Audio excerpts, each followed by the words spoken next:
Salam kawan-kawan, saya ucapkan terima kasih kepada kawan-kawan yang ada di luar sana. So, harap channel ini memberi sedikit manfaat kepada kita.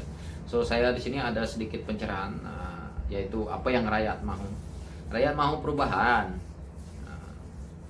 Perubahanlah, kalau tidak ada perubahan, sampai bila kita tak bolehlah berharap sesuatu yang sama saja. Kenapa rakyat ingin perubahan? Karena rakyat ingin merasa nikmat yang ada daripada sumber kekayaan negara kita ini. Apa yang rakyat tidak mahu dan kenapa ramai yang menolak apa yang sudah berlaku ini? Karena rakyat sudah nampak benda ini betul-betul terjadi. Sangkalah macam mana pun, saya rasa dalam tangan 60% rakyat sudah tidak percaya cerita-cerita karut yang mau diceritakan tentang tidak betul terjadinya hilang duit. Kalau betul-betul rakyat ini yang baca paper, baca surat khabar ni, buka media, cek dalam negeri, cek luar negeri, itu kalau yang betul-betul dah betul-betul orang yang itulah, pasti akan benda yang sama, inginkan perubahan. Perubahan yang mereka inginkan ini karena mereka rasa duit yang sepatutnya hilang sebegitu banyak ini untuk membangunkan negara seperti negara maju yang lain sudah cukup. Ini negeri-negeri banyak yang masih miskin. Banyak lagi kampung-kampung yang di pedalaman yang tidak cukup lagi kemudahan, tidak terlaksana. Tetapi duit yang begitu banyak hilang sangat-sangat menyulitkan rakyat.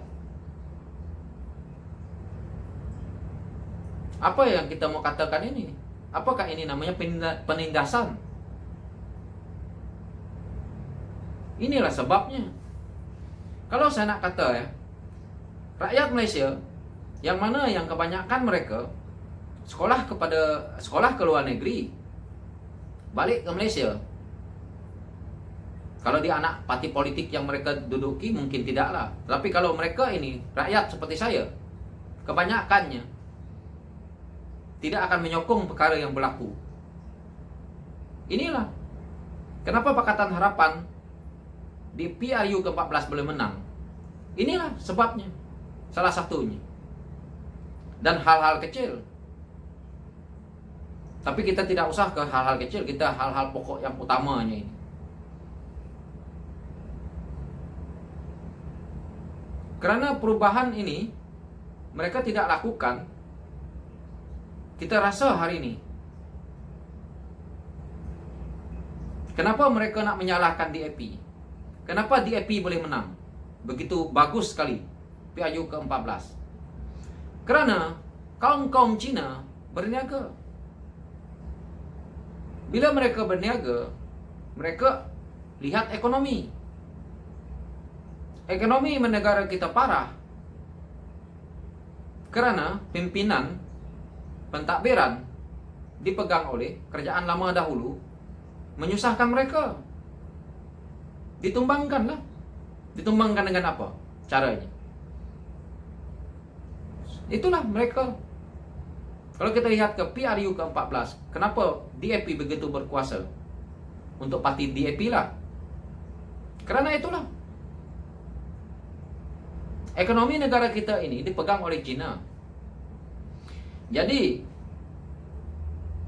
mereka pasti akan menyokong kepada DAP kerana mereka tahu dasar apa yang kerajaan lama melakukan. Dan orang-orang yang berniaga secara betul pasti akan menyokong Pakatan Harapan. Kecuali mungkin macacai yang tidak mempunyai pikiran yang waras, yang selalu hendak memaki hamun orang ini yang tidak mau perubahan. Kita tidak payah jauh.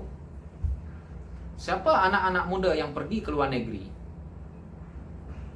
negara yang agak maju sedikit, kadang-kadang kita merasa cemburu tau. Kenapa? Contohnya kita ke Korea. Kita kadang-kadang merasa cemburu. Kenapa Korea itu boleh membangun dengan pesatnya seperti itu? Sedangkan padahal mereka ini kemudian daripada kita. Mereka sibuk dengan peperangan yang berlaku di negara mereka waktu itu. Tetapi hari ini Korea,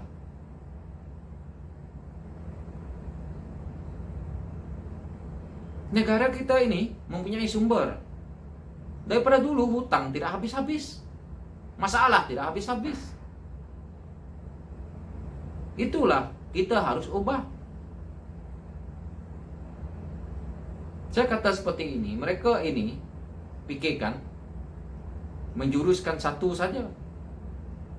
Yang baiknya mereka tidak nak pakai. Inilah tujuan saya nak katakan, kalau kita dapat perubahan yang baik, orang yang tua-tua ke, orang yang tidak berkemampuan ke, orang-orang kampung yang tidak boleh kemana-mana ke, bolehlah merasa nikmat kemajuan yang digunakan daripada duit rakyat dikumpul untuk memajukan negara. Tetapi apa yang kita lihat, duit kita berada di mana-mana, hasil pencurian. Ini bahasa yang paling senangnya saya nak kata.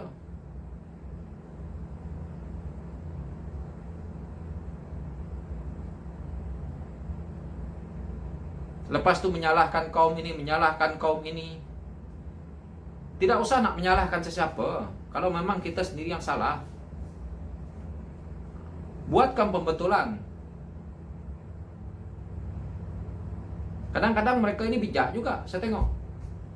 Kalau komen, kenapa kami menolak Pakatan Harapan yang 22 bulan? Kerana dia mungkir janji sekian gini, sekian gini. Dan pemerintahan lama dulu sepatutnya seperti ini, bagus, lebih baik kami beralih kepada ini. Sepertinya betul saja. Berakhirnya juga dia nak sokong benda yang salah. Apa punya cerita? Saya baca dengan wah, betul. Ingatkan betul. Sampai ke bawah lain. Itulah ideologi mereka yang tertanam di dalam otak.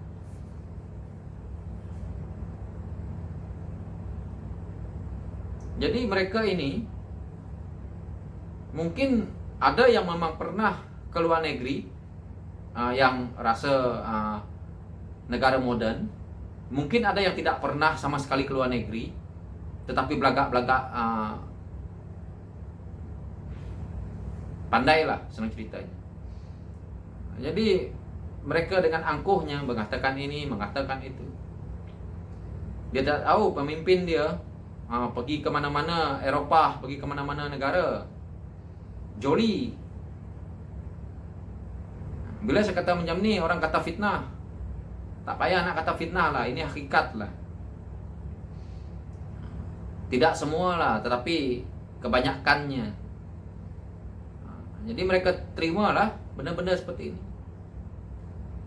Itu saya kata, bos dia makan burger yang besar, makan ayam, mereka dapatlah. Kalau kacang tu dapat kulitnya ke mereka. Kalau dapat kulit pun tak apa. Tapi itu pun mereka nak mendengar benda-benda yang tidak betul. Masih nak bertolak tali. Rakyat yang rakyat mahukan sekarang, perubahan yang rakyat mahukan, bukan soal duit yang sudah hilang, bukan salah laku lagi yang nak rakyat pikirkan. Ini rakyat sudah tahu, mungkin tidak akan dapat balik. Yang rakyat mahu kan, rakyat nak buang, tidak mau lagi.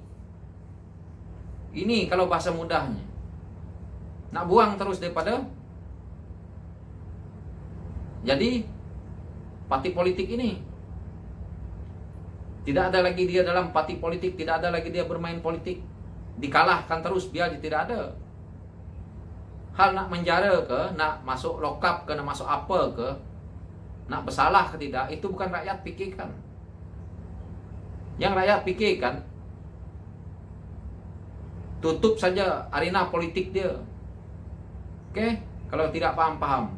Nah, itulah pengakhirannya kalau mereka yang tidak paham-paham itu. Oke, kawan-kawan, so saya harap manfaat lah kali ini. Oke, thank you.